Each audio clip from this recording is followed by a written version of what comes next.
Hello बच्चों। कल मैंने आप लोगों को जो है force and law of motion में जो है टॉपिक फोर्स के बारे में बताया था, जिसमें तीन आए थे आपके। Newton's first law of motion, ठीक, Newton second law of motion, Newton third law of motion. ठीक बच्चों, अब इसमें देखिए हम आज सबसे पहले पढ़ेंगे Newton first law of motion. Newton का जो गति का जो है प्रथम नियम है, फर्स्ट लॉ ऑफ मोशन, वो क्या कहता है। ठीक, तो देखिए इसमें an object at rest are in uniform motion will remain at rest or in uniform motion unless an unbalanced force acts on it। तो यहाँ करने मतलब ये है कि अनबैलेंस्ड फोर्स हमने बताया था कि जब अनबैलेंस्ड फोर्स लगता है किसी ऑब्जेक्ट के ऊपर तभी उसमें रिजल्टेंट फोर्स आपका आता है। ठीक, तो यहाँ पर ये Newton first law of motion के अकॉर्डिंग जो है क्या है आपका, यदि कोई चीज रेस्ट में है, ठीक, जैसे ये हमारा क्या है, ये माउस जो रखा हुआ है बच्चों, ये क्या है, ये रेस्ट पोजीशन में है ना। ठीक, इसमें जो है कोई आपकी गतिविधि नहीं हो रही। ठीक, तो कहने मतलब कोई चीज जो रेस्ट में है तो वो हमेशा किस में रहेगी, रेस्ट में ही रहेगी।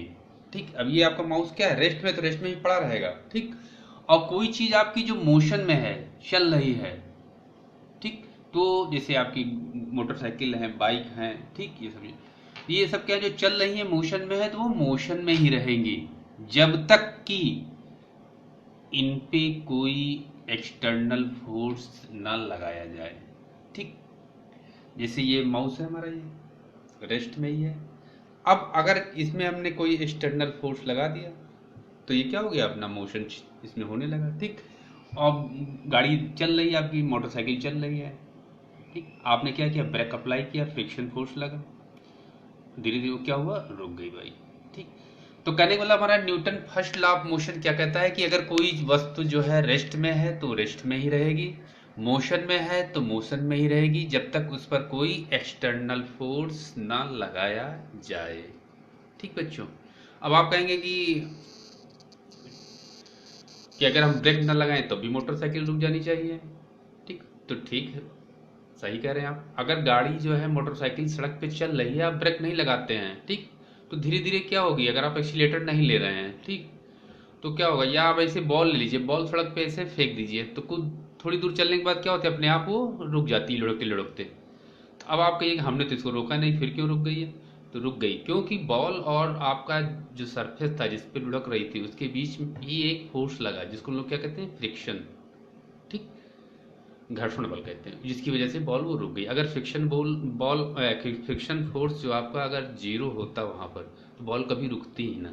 इसका सीधा सा एग्जांपल आप देख लीजिए, अगर एक बॉल लीजिए, एक आप बालू पर उसको फेंक दीजिए और एक आप फर्श के ऊपर फेंक दीजिए, एक आप बर्फ के ऊपर फेंक दीजिए, सेम फोर्स लगा करके, तो देखिए जो आप बर्फ में फेंकेंगे वो बहुत दूर तक चलती चली जाएगी बॉल, और जो आप रफ सरफेस पे फेंकेंगे बालू में या मिट्टी में, वो थोड़ी दूर जाकर रुक जाएगी।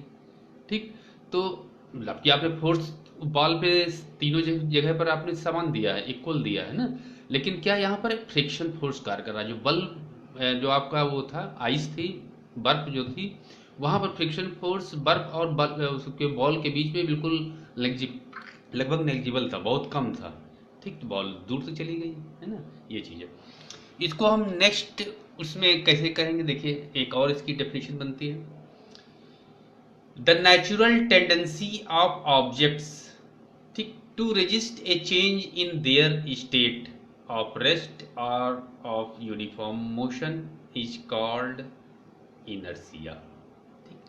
देखिए यहाँ कहने का मतलब यह है कि हर जो आपका ऑब्जेक्ट होता है उसकी एक नेचुरल टेंडेंसी होती है, अपनी एक प्रवृत्ति होती है कि वो जो टू रेजिस्ट ए चेंज, जो उसमें कोई विरोध करना चाह रहा है, जो परिवर्तन करना चाह रहा है उसमें, उसका वो क्या करे, विरोध करे। ठीक, रेजिस्ट करे, उसको रोके। ठीक, जैसे मान लीजिए कोई रेस्ट में है, तो हम इस जैसे रेस्ट में है, अब इसको हम जो है इसको हम पुश कर रहे हैं फोर्स से। ठीक, तो इस माउस की टेंडेंसी ये क्या होगी कि हम रेस्ट में ही रहें।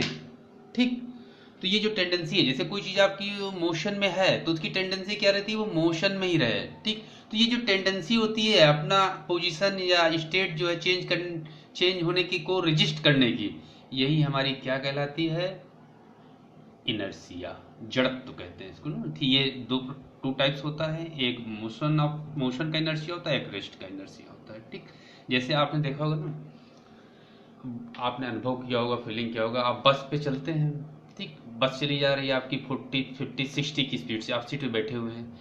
एक बार की क्या होता है, बस वाले ने जैसे बस ड्राइवर ने ब्रेक मारी, ठीक, तो आपका जो सीट से ऊपर वाला पार्ट है, ठीक, चेस्ट और हेड, ये तुरंत आगे की ओर गिर पड़ता है। ठीक, ऐसा क्यों, यहाँ पर आपका वही चीज लग रहा है ना, क्योंकि जिस स्पीड से बस चल रही है उसी स्पीड से आपका पूरा शरीर भी जो क्या है, मोशन में है, क्योंकि आप बस के अंदर बैठे हैं, है ना बच्चों। ठीक, और पूरा उसी 60 की स्पीड से आपका शरीर क्या है, मोशन में है। और जैसे ही उस ड्राइवर ने ब्रेक मारी, तो बस क्या हुई, रेस्ट में आ गई ना, रुक गई बस। तो अब उस बस के रुकते ही, रेस्ट में आने के साथ ही, जिस सीट पर आप बैठे हैं, ठीक, आपका ये नीचे हिप वाला पार्ट जो है कमर के नीचे का, ठीक, ये पूरा जो है उसके कांटेक्ट में है, तो वो भी क्या हो गया, आपका रेस्ट में आ गया। और ये आपका जो है, या नीचे जो कमर का पार्ट है, पैरों के ऊपर वाला जो सीट से ऊपर का है, आपका स्टमक, चेस्ट और सर, ठीक, ये क्या है, उसी स्पीड मोशन से ही आपका चल रहा है। ठीक, अब वो नीचे का पार्ट जिस पर सीट के साथ तो रेस्ट में आ गया, ठीक, लेकिन ऊपर का पार्ट रेस्ट में नहीं है, मोशन में ही है, जिसकी वजह से वो उसी स्पीड से आगे की ओर जाता है। ठीक बच्चों, इसी तरह जब आप किसी बाइक पे बैठे होते हैं या उस पर गाड़ी पे बैठे होते हैं, रेस्ट में होती है वो, एक बार की जो है वो तुरंत जो है चल देती है, तो आप पीछे की ओर गिर पड़ते हैं। सेम वही चीज़ है ना, क्योंकि पूरी शरीर आपकी जो है रेस्ट में है, और जैसे गाड़ी आगे बढ़ी तो जो आपकी सीट के साथ जो संपर्क में है आपका, ठीक, वो तो मोशन में आ जाता है, लेकिन ऊपर का पार्ट जो है आपका वो रेस्ट में ही रह जाता है, इनर्शिया की वजह से वो पीछे की ओर रह जाता है, वो आगे निकल जाता है। ठीक, जैसे होता है ना, चलती गाड़ी में हम लोग कूद पड़ते हैं तो क्या होता है, मुंह के बल गिर पड़ते हैं आगे की ओर। ठीक, ये है ना। और जैसे आपका ये है कंबल वगैरह है, जैसे जिसमें डस्ट काफ़ी रहती है ना, उसको अगर हम उसको डंडे से पीटते हैं तो क्या होता है, उसमें से डस्ट बाहर आ जाती है। ये सब जो आपके इसी इनर्शिया के ही एग्जाम्पल्स हैं। ठीक, फर्स्ट लॉ ऑफ मोशन के एग्जाम्पल्स हैं। ठीक, जैसे आप किसी पेड़ में वो फ्रूट लगा हुआ है, मैंगो लगा है, ठीक, उसको तोड़ने के लिए आप जैसे उसकी डाली हिलाते हैं तो जो है वो टूट कर नीचे गिर जाता है। ये भी किसका एग्जाम्पल है, इनर्शिया का। क्योंकि उस मैंगो की टेंडेंसी क्या होती है, क्योंकि पहले से ही रेस्ट में है वो डाली के साथ, उसकी टेंडेंसी क्या रहती है, वो रेस्ट में रहने की। उसके बाद आप उसको हिलाने लगते हैं तो मोशन में आ जाता है, ठीक, जिसकी वजह से वो टूट जाता है वहाँ पर। ठीक, जैसे आप ना वो किसी कांच में जो है बुलेट मारिए तो बिल्कुल फाइन शार्प होल करते हुए निकल जाती है, लेकिन आप पत्थर का टुकड़ा मारिए तो वो चिटक जाता है पूरा ना। ये सब एग्जाम्पल्स हैं आपके इनर्शिया के ही।